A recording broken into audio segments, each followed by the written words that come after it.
This week, I'll be addressing the topic, personal story about when I discovered something that was not as it originally appeared. And I think if you look a little bit behind a digital media perspective or look through a digital media perspective, I think it's really easy to see a lot of manipulated images, especially now. Anytime you see a new, viral video, the question always is, is this for real? Like the eagle picking up the little baby, or all sorts of stuff. And so I think any of those would be a good example. But I feel like this is something for me. It was something in the kind of the non-digital world. But it's when I finally put together.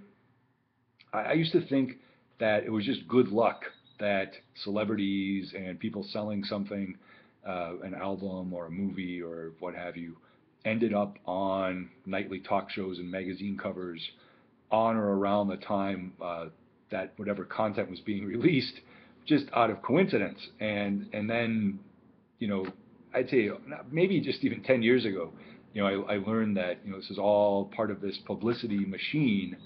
That was working in consort, and it was a very integrated process. And I feel like, to me, it kind of pulled the veil away from my eyes, so to speak, in the sense that you know sort of like the money and the influence that goes into making taste, tastemakers. And I think YouTube and a lot of the other, sort of user accessible, democratized production tools have sort of leveled the playing field, so to speak, for a lot of the taste making that goes on. And I think a good case in point, and I'll close with this, is that DreamWorks just bought Awesomeness TV, a YouTube channel, for $33 million, and I feel like that's a huge step in some new direction. And I think it'll be interesting to find out what direction that turns out to be.